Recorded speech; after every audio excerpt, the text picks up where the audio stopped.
Hello guys, welcome to सार्थ academy. मैं अपूर्व सिन्हा फिर से आज आप लोगों का जो टॉपिक चल रहा था आयनिक इक्विलिब्रियम, उस टॉपिक को आगे हम लोग बढ़ाते हुए मैं आशा करता हूं आप लोग स्वस्थ होंगे, हेल्दी होंगे, सेफ होंगे। कोरोना में अपने आप को सेफ रखिए और पढ़ाई को जारी रखिए, कंटिन्यू कीजिए।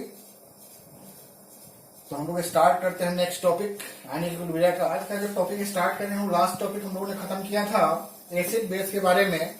तो आज हम लोग देखेंगे डिफरेंट डिफरेंट जो थ्योरी हमने पढ़ा था, आर्हेनियस थ्योरी पढ़ा था, ब्रॉन्स्टन एंड डेविस का पढ़ा था।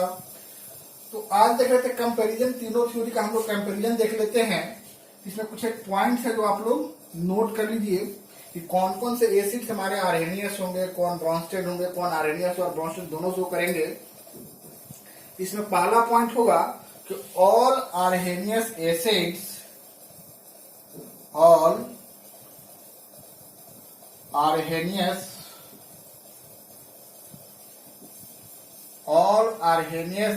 acids are also Bronsted acid. All areneous acids are also Bronsted acids. मैंने लिखा कि all areneous acids are also Bronsted acid. ऐसा क्यों हुआ कि all areneous acids जो होंगे वो Bronsted acid होंगे? ठीक है, इसका रीजन क्या है बच्चे, लिख लो। बिकॉज, इसका रीजन देख लीजिए। आर्हेनियस एसिड में मैंने क्या बताया था, जो वाटर में H प्लस देता हो उसको क्या कहेंगे हम लोग, आर्हेनियस एसिड कहेंगे। Because both requires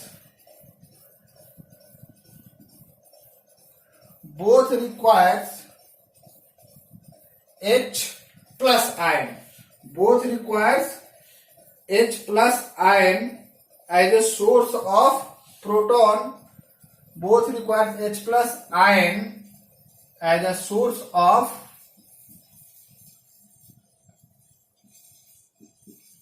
proton.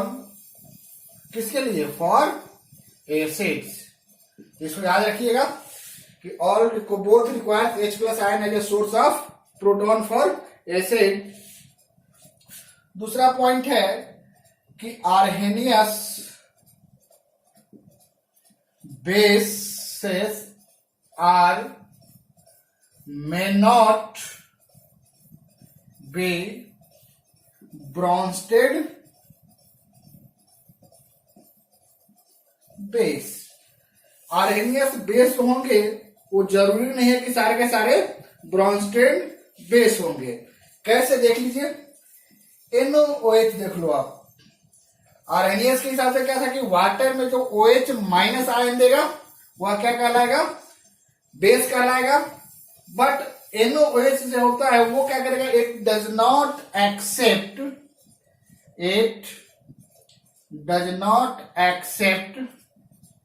H plus ion, और H प्लस आयन जो एक्सेप्ट करेगा that is called Bronsted base. But NOOH is not accept H plus ion, that's why it is not a Bronsted base, but it is a Arrhenius base. So हम लोग कह सकते हैं कि Arrhenius bases जो होंगे, it is not necessary for the it become a Bronsted base. ठीक है, नेक्स्ट पॉइंट इसका हम लोग देख लेते हैं। एक दो पॉइंट और देख लेते हैं इसमें। दो पॉइंट हो गया। तीसरा पॉइंट है कि ऑल ब्रॉन्स्टेड बेस जो होंगे, all Bronsted bases are Lewis base. All Bronsted base जो होंगे क्या होंगे, लेविस बेस होंगे। जैसे एग्जांपल देख लो, H प्लस,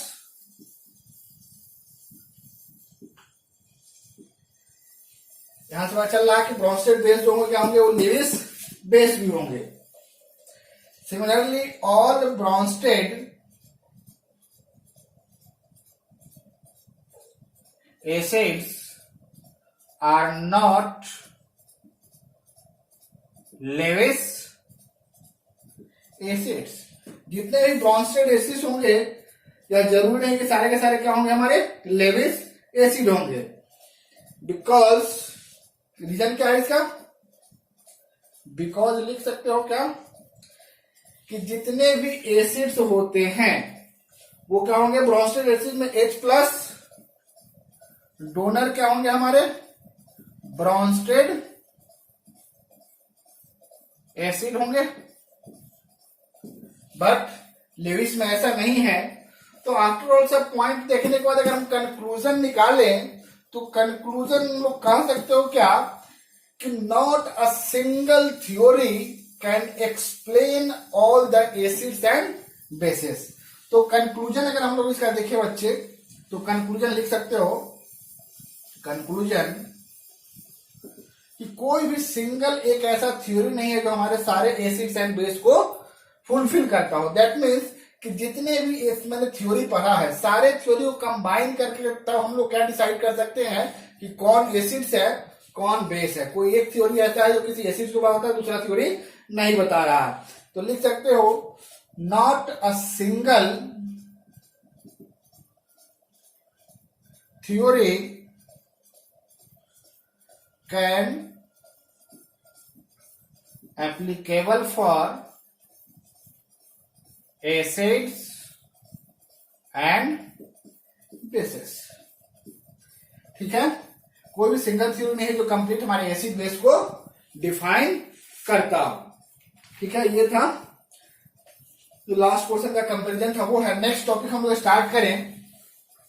अगर आप लोगों को ऑनलाइन क्लासेस से अच्छा लगता है तो आप लोग इसको शेयर जरूर करें, लाइक जरूर करें, अपने दोस्तों के साथ शेयर करें जो लॉकडाउन में बैठे हुए कुछ कर नहीं पढ़ पा रहे हम लोग, को भी मिलता रहे ये सब। तो आप लोग शेयर और लाइक जरूर करें, सब्सक्राइब करें मेरे चैनल को। जितना आप लोग शेयर और सब्सक्राइब करेंगे उतना ज्यादा मोटिवेशन मिलेगा हम लोगों को कि मैं ज्यादा से ज्यादा और अच्छे से मैं आपको चैनल पे मैं पढ़ा पाऊं और भी फैकल्टी को मैं लेके आऊं। तो आप लोग का प्यार चाहिए। ठीक है, नेक्स्ट हम लोग देखेंगे आयोनाइजेशन या dissociation constant for a weak acids and weak bases के लिए। आयोनाइजेशन और डिसोसिएशन कांस्टेंट, बहुत सारे बुक्स जो होते हैं वो डिसोसिएशन कांस्टेंट लिखते हैं, कुछ आयोनाइजेशन होता है, दोनों एक ही है। इस लेवल पे आके आप लोगों के लिए दोनों एक ही है। तो हम लोग देखते हैं कि मान लो अगर एसिड की बात करें, फॉर एसिड सपोज करो एक रिएक्शन मैं लिखता हूं, क्योंकि वीक इलेक्ट्रोलाइट है, वीक एसिड है, दैट मीन्स क्या रिवर्सिबल रिएक्शन शो करेगा। H plus plus A minus में यह ब्रेक करता है। मान लो अगर यह H प्लस और A माइनस में ब्रेक करता है तो आप लोग केमिकल इक्विलिब्रियम में पढ़ा होगा क्या, इक्विलिब्रियम कांस्टेंट। इक्विलिब्रियम कांस्टेंट आप लोग पढ़े होंगे। केमिकल इक्विलिब्रियम में क्या लिखते हैं हम लोग, H plus A minus upon H A। That means की डिसोसिएटेड प्रोडक्ट और अपॉन रिएक्टेंट लिखते हैं। और जब हम लोग वीक एसिड और वीक बेस के लिए आयनिक इक्विलिब्रियम में अगर लिखते हैं तो इसी को हम लोग क्या लिखते हैं, के ए। इक्विलिब्रियम कांस्टेंट को क्या लिखते हैं हम लोग, के ए लिखते हैं। तो के बराबर में क्या हो जाएगा मेरा यहाँ पे, H plus and A minus upon H A। या क्या हो जाएगा, के बराबर H प्लस A माइनस, इसको कहते हैं हम लोग equilibrium constant of weak acid. Acid है इसलिए मैंने क्या यहाँ पर C हटा कर सिंपली क्या यहाँ पे ऐड कर दिया, मैंने A ऐड कर दिया है। क्या होगा अब, K बराबर H plus A minus upon HA हो जाएगा। अब देखो इसको मिटाता हूं, मैं एक चीज बताता हूं आपको, देख लो कि अगर स्ट्रॉन्ग एसिड है, स्ट्रॉन्ग जितना स्ट्रॉन्ग एसिड होगा वो क्या करेगा, ज्यादा से ज्यादा H प्लस आयन सॉल्यूशन में रिलीज करेगा। तो लिख सकते हो कि मोर H प्लस आयन अगर H प्लस आयन ज्यादा है तो यह क्या कहलाएगा? स्ट्रॉन्ग एसिड कहलाएगा, स्ट्रॉन्ग एसिड कहलाएगा। तभी तो हम लोग देखते हैं कि HCl या H2 सब कुछ भी अगर तुम लोग क्या करते हैं इसमें H plus plus Cl minus, यहाँ पर क्या होता है H प्लस जो होता है 100% यहाँ पर क्या हो जाते हैं? डिसोसिएट करते हैं। इसलिए इसको क्या कहते हैं हम लोग? स्ट्रॉन्ग एसिड बोलते हैं। अगर सपोज करो इसका हम लोग Ka लिखना चाहें तो क्या लिख सकते हैं? H प्लस Cl माइनस और HCl। तो देखो जब डिसोसिएशन होता है तो हम लोग यहाँ पे लेते हैं इक्विलिब्रियम कांस्टेंट पे सारा का सारा हम लोग इसको कैलकुलेट करते हैं। तो एट द इक्विलिब्रियम यहाँ क्या होगा? इक्विलिब्रियम पहुंचेगा ही नहीं, क्योंकि क्या है 100% इसका डिसोसिएशन हो जाता है। तो फाइनली क्या होंगे? यहाँ जीरो होंगे। तो यहाँ पर इसका वैल्यू अगर जीरो रख दोगे तो यहाँ पर जो भी वैल्यू आएंगे क्या हो जाएंगे? वो इनफाइनाइट हो जाएंगे। दैट मीन्स काफी ज्यादा बड़ा वैल्यू हो जाएगा ये। तो हम लोग क्या देखते हैं बुक वगैरह में लिखा रहता है कि Ka वैल्यू फॉर HCl बहुत ज्यादा वैल्यू लिखा रहता है, फिर सिंपली स्ट्रॉन्ग एसिड लिख करके छोड़ देता है। ठीक है, तो K के बारे में थोड़ा और चीज जान लो कि जो K है, क्योंकि यह इक्विलिब्रियम कांस्टेंट है, तो K किस पे डिपेंड करेगा? Depends on temperature. किस पे डिपेंड करेगा? K का वैल्यू किस पे डिपेंड करेगा? टेम्परेचर पे डिपेंड करेगा। एंड ला सकते हो कि and independent from concentration. Concentration कैसा? इनिशियल कंसंट्रेशन से क्या होगा? यार इंडिपेंडेंट होते हैं। क्यों? चूंकि इक्विलिब्रियम कांस्टेंट हम लोग देखते हैं Ka का वैल्यू किस पे डिपेंड करता है? टेम्परेचर पे। तो यहाँ भी क्या होगा? K का वैल्यू, Kc का वैल्यू वहां टेम्परेचर पे डिपेंड करता है, यहाँ भी क्या होगा? K का वैल्यू टेम्परेचर पे डिपेंड करता है। हाँ, ये नहीं कह सकते हो कि on increasing temperature the value of K is increases or decreases. When it is a endothermic reaction, then at that time if temperature is increases, then value of K is also increases. तो in case of, लिख सकते हो, in case of endothermic reaction temperature increases, value of Ka increases and vice versa लिख सकते हो कि exothermic होगा तो क्या होगा? टेम्परेचर बढ़ाने से उसका वैल्यू कम हो जाएगा। ठीक है, यह किसके लिए था? मेरा एसिड्स के लिए था। ठीक, हम लोग देखते हैं similarly for base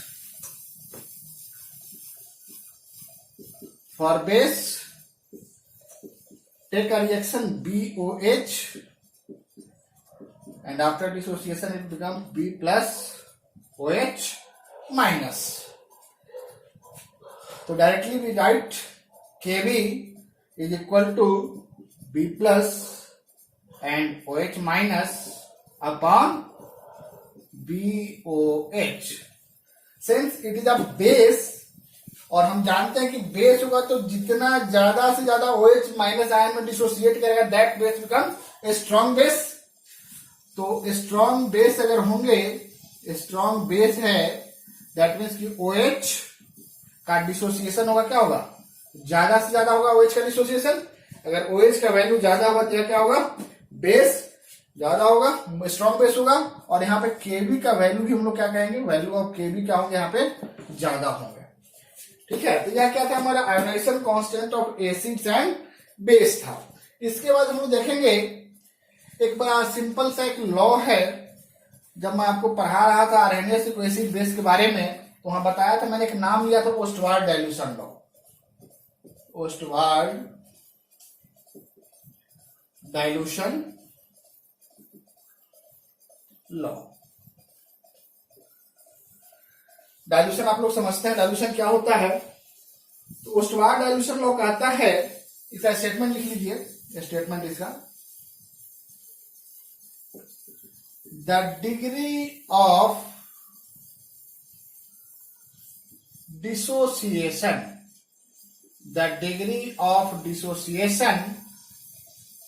that means alpha, the degree of dissociation of a weak electrolyte,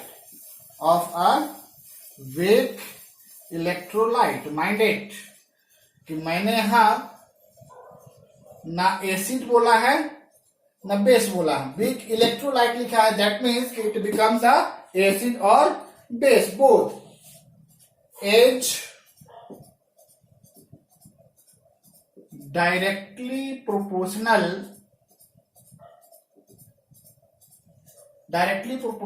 to the square root of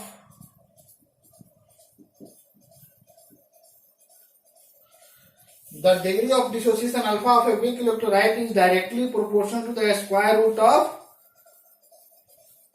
volume या डाइल्यूशन का ज्यादा बेटर है, और डाइल्यूशन और inversely proportional to the square root of concentration. जिस acid या base जिसका भी है उसका कंसंट्रेशन, मतलब हम लोग कह सकते हैं कि alpha is directly proportional to square root of dilution, मतलब कि volume, and inversely proportional to the square root of concentration, that is called Ostwald dilution law है। आप लोगों को पता हो कि वॉल्यूम और कंसंट्रेशन दोनों क्या है, दोनों सेमी फैक्टर हैं। अगर हम लोग मोलालिटी की बात करें तो हम लोग क्या लिखते हैं कि numbers of moles of solute upon volume, इसको हम लोग क्या लिखते हैं, कंसंट्रेशन भी हम लोग इसको लिखते हैं। तो ठीक है, तो यहाँ पे वॉल्यूम इनवर्सली है, डायरेक्टली यहाँ पे हम लोग इस टर्म में हम लोग देखेंगे इसको, या अगर नॉर्मलिटी लेंगे तो क्या लिखते हैं, number of gram equivalent upon volume of the solution. तो यह क्या था, डाइल्यूशन, ओस्टवार्ड डाइल्यूशन लॉ है। अब इसको हम लोग फर्दर आगे लोग एक्सप्लेन करते हैं, देखते हैं ओस्टवार्ड डाइल्यूशन लॉ किसके लिए, for a weak acid, for किसके लिए, फॉर अ वीक एसिड। देखो एक वीक एसिड का एग्जांपल ले लो, CH4COOH, बहुत बार आएंगे सर इक्वेशन ये, तो ध्यान दो, CH3COOH, it breaks into CH3CO minus plus H plus में, इसमें क्या होंगे, यह ब्रेक करेगा।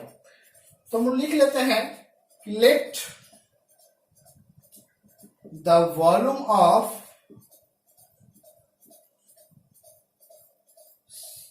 CH3COOH भी है, कंसंट्रेशन इसका C है, मोल्स मैंने कितना लिया इसका 1 अगर लेते हैं, अगर मैं मान लेता हूं पहले ही, तो देख लो CH3COOH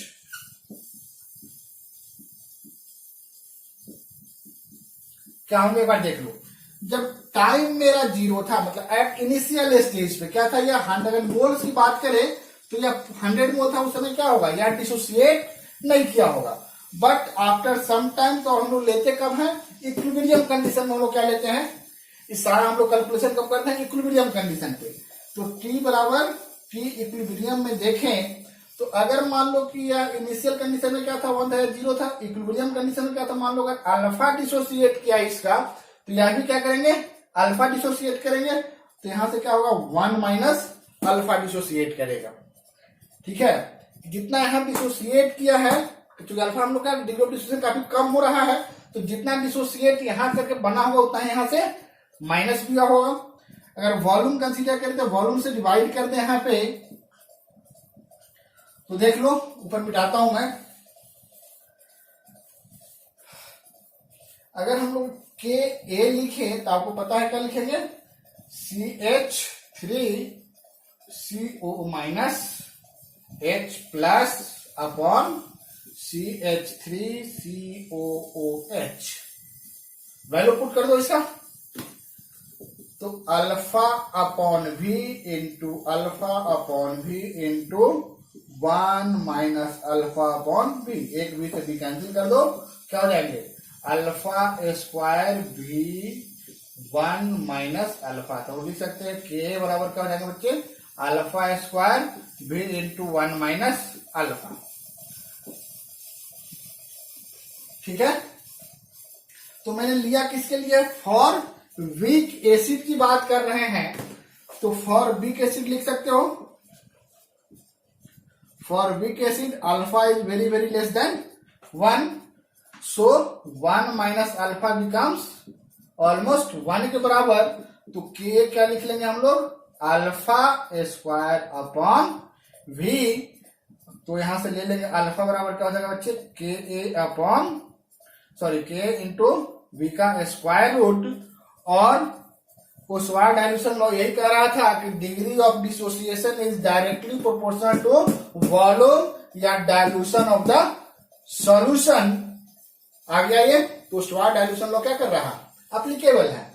अब जब कंसंट्रेशन के टर्म में अगर बात करें हम लोग, अगर कंसंट्रेशन लेते हैं, इसको मिटाऊ मैं, समझने में कोई दिक्कत नहीं हुआ, जो केमिकल इक्विलिब्रियम में आप लोगों ने पढ़ा होगा, ये वही चीज है, मैंने इससे पहले भी सब चीज बता रखा है, ठीक है। मैं इसको रब करता हूं,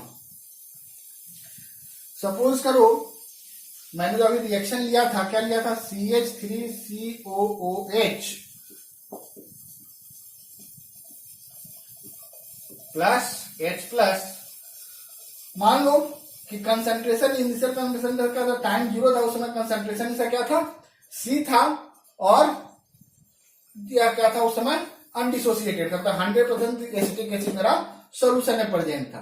time at the time of equilibrium की बात करें, तो मान लो अगर यह C अल्फा यहां से, और C अल्फा क्या होता है, यह प्रोडक्ट बनाता है, तो देखो यहां पे एक चीज, मान लो मैंने यहां कहा कि अगर यहां से 1 मोल से मान लो यहां पर 100 मोल अगर मैं लिखता हूं, 100 मोल में मान लो अगर 2 मोल यह बना, 2 मोल यह बने, तो क्या हो जाएगा, 100 माइनस 2 यहां से डिसोसिएट किया होगा, तब 2 मोल बने होंगे। सिमिलरली यहां भी वही करते हैं हम लोग, तो के अगर लिखोगे तो क्या लिखोगे, CH3CO minus H plus CH3COOH, value put कर दो, C alpha multiplied by C alpha into C into 1 minus alpha, एक C से C कैंसिल कर दो, क्या हो जाएंगे, alpha square C upon 1 minus alpha, that means के बराबर alpha square C upon 1 minus alpha for weak acid alpha is very very less than 1, so 1 minus alpha becomes 1। अब देखो ऊपर का साइड में लिखता हूं मैं, तो के ए बराबर क्या हो जाएंगे, अल्फा स्क्वायर C अपॉन 1, तो अल्फा लिखोगे तो क्या हो जाएगा, के ए अपॉन C का स्क्वायर रूट, और उस वायर डाइल्यूशन लॉ में मैंने क्या कहा था, inversely proportional to the concentration किसके, डिग्री ऑफ डिसोसिएशन के। तो अगर वीक एसिड के लिए हम लोग देखें तो क्या होगा, अल्फा के अपॉन C हो जाएगा, ठीक है। सिमिलरली फॉर वीक बेस के लिए देख लेते हैं, फॉर वीक बेस, कोई वीक बेस ले लो, मान लो NH4OH लेते हैं, ब्रेक करेगा, NH4 प्लस OH माइनस में, हम लोग अगर मान लो केवी यहां लिखेंगे, बेस के लोगों ने केवी लिखा था, केवी लिखोगे तो क्या लिखोगे, NH4 plus OH minus NH4 OH लिखोगे। फिर हम लोग वही कर रहे हैं कि लेफ्ट कंसंट्रेशन इसका C था, वॉल्यूम B था, इनिशियल मोल अगर 1 ले लिया, फिर हम लोग दोनों मेथड से देख लेते हैं इसको।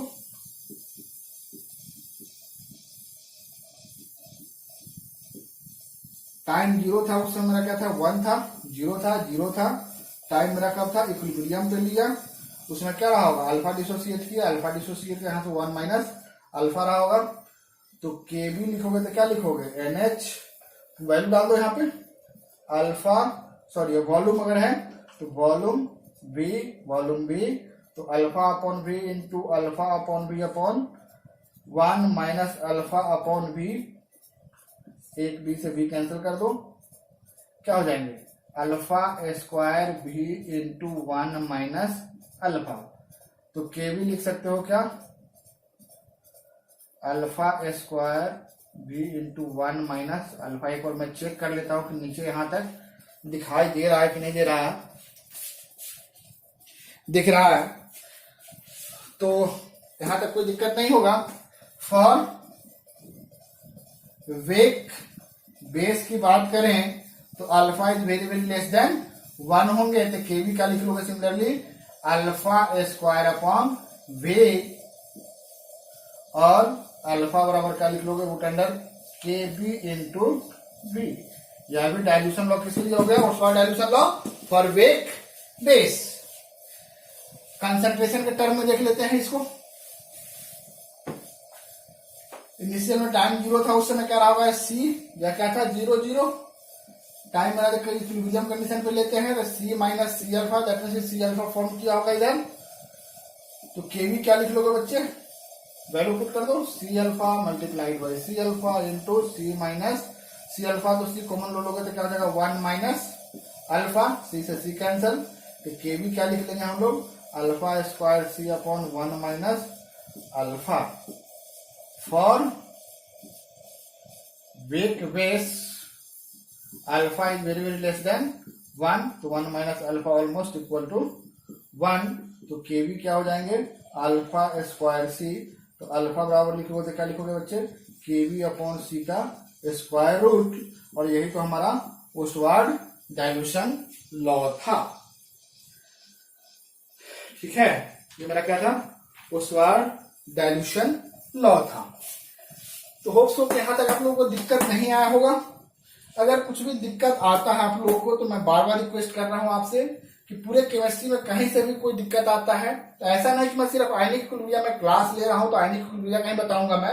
अगर मुझे लगा है कोई बहुत ज्यादा बच्चों का क्वेरी है कि किसी सर्टेन टॉपिक के बारे में, तो बीच में किसी में वो टॉपिक लेकर के आपको क्लियर करवा दूंगा मैं। अदरवाइज ये तो चल ही रहा है। इसके बाद हम लोग देखेंगे और जो इम्पोर्टेंट टॉपिक होगा आयनिक इक्विलिब्रियम खत्म होने के बाद, फिर हम लोग उस टॉपिक को कवर करेंगे जो नेट और आईआईटी पॉइंट व्यू से ज्यादा इंपॉर्टेंट होगा। मैं अभी उसी टॉपिक को कंटिन्यू करूंगा।